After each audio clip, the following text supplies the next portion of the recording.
Hey everyone, so I just finished reading this incredible book, A New Earth by Eckhart Tolle, and I couldn't wait to talk about it with you. Honestly, it's one of those books that doesn't just give you information, it actually does something to you while you're reading it. It's like a transformational device in itself, pointing you towards an inner shift, an awakening. If you've ever felt that deep down, something in humanity's way of being just isn't right, or that your own life feels a bit off, this book is probably going to hit you hard.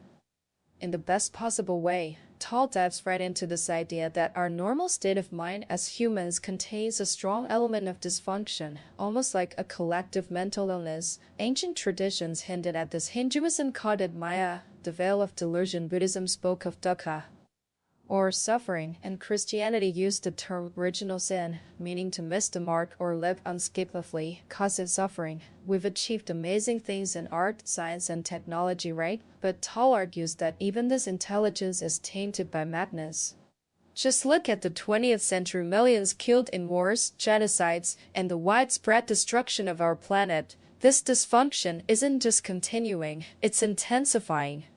Now you might be thinking, what's driving all this madness? Toll explains that it's often attributed to fear, greed, and the desire for power, and while those are certainly motivators behind conflict and suffering, he says they aren't the root cause. They're created by a deep-seated collective delusion within each human mind, which he calls the ego. He says we can't truly become good or better by just trying, because that's still part of the ego's subtle self-enhancement. Instead, it's about finding the goodness that's already within you, which can only emerge through a fundamental shift in consciousness. So what exactly is this ego? Well, Toll says that when we say I, we're usually referring to this illusory sense of identity. It's a monstrous reduction of our infinite depth, confused with the sound or name or a thought of I and everything it identifies with.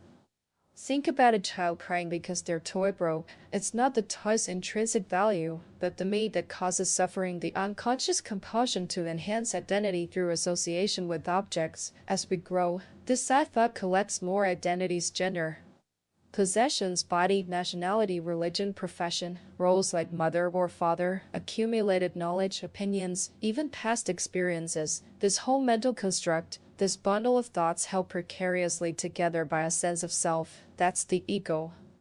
When you're completely identified with this incessant stream of compulsive thinking, you're spiritually unconscious. It's almost like there's a voice in your head that never stops speaking, most of it repetitive and pointless. The author shares a striking personal experience from his university days.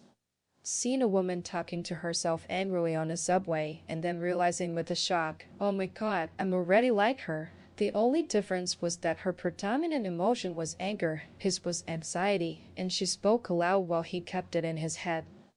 This moment, this brief shift from thinking to awareness, was his first glimpse of freedom from that voice, a moment of sanity. The ego doesn't just identify with things, it also uses them to define itself. Advertising knows this well. They sell identity enhancers, not just products, and paradoxically, this is what keeps consumer society going. The satisfaction is short-lived, so you keep wanting and buying more. The ego's very survival depends on this need for more, or wanting, which isn't addictive, not authentic need. It even identifies with our body, our gender, appearance, strength, or even our illnesses. If your sense of self-worth is tied to these fleeting forms, you're set up for suffering when they fade. But how do you even begin to break free from this constant identification? Well, it's not by fighting the ego. Toll says you can't fight darkness with darkness, you bring in the light.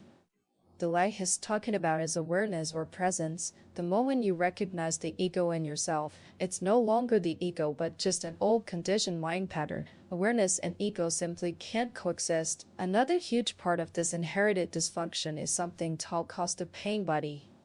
It's an accumulation of old emotional pain from your past, stored in your body's cells. It's not just personal, it also partakes in the collective pain of humanity's centuries of violence, oppression, and suffering. This pain body is like a semi-autonomous energy form with its own primitive intelligence, primarily directed at survival. And guess what its food is? Any emotionally painful experience. That's why it thrives on negative thinking, and especially drama in relationships. It's an addiction to unhappiness. The duck analogy brilliantly illustrates this. After a fight, Ducks slap their wings to release the energy and then move on. Humans, with their minds, keep the fight alive for days, months, or years, constantly retelling the story, feeding the emotional thinking of the ego. So, you might be asking, is all my unhappiness from the pain body?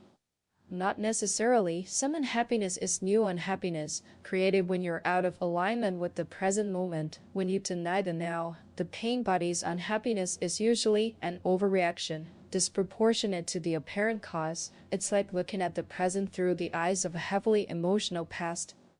The good news, the possibility of a radical transformation of consciousness, rises out of this very recognition. To transcend the ego and pain body, we need to bring in presence. How do we do that? Observe your ego when you catch it complaining, blaming, or trying to be right. That act of recognition itself is awakening. Feel the inner body instead of focusing on the external appearance of your body. Shift your attention to the feeling of alevines inside it. Tal describes this as feeling a subtle tingling or energy pervading your entire being. This is the bridge between form and formlessness, anchoring you in the present moment and freeing you from mind identification. Create gaps in thinking. One of the simplest ways is to become aware of your breathing. Just noticing the in and out breath takes attention away from compulsive thinking. Creating space, you can't think and be aware of your breathing at the same time. This isn't falling below thought like with alcohol or excessive TV, but rising above it. Practice non-resistance, non-judgment, non-attachment. Remember the Zen master Hakuin, who responded to accusations and praise with simply, "Is that so?" This highlights accepting what is without labeling it good or bad, or getting trapped in judgment. The key is freeing with the inscription, "This too will pass," is a powerful reminder of the impermanence of all forms, leading to detachment and inner space.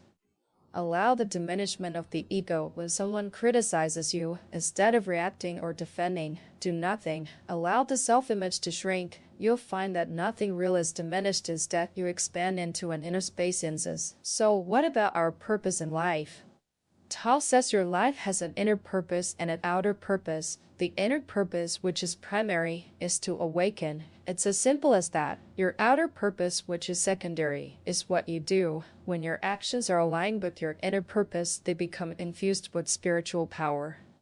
He introduces 3 modalities for awakened doing. 1. Acceptance. If you can't enjoy doing something, at least accept that you have to do it. Doing it with peace lulls consciousness into the action. 2. Enjoyment. This is when you are fully present in what you're doing, and joy flows from deep within you into the activity. It's not that the activity gives you joy, but that your inner joy flows into the activity. 3. Enthusiasm. This combines deep enjoyment with a goal or vision. It's a high energy frequency that resonates with the universe's creative power, enabling significant achievements without the stress or egoic struggle. Ultimately, the book paints a picture of a new earth. This isn't some future utopian vision, but rather an awakened consciousness, a new heaven that is arising within us right now, and the external reality, a new earth, will reflect that.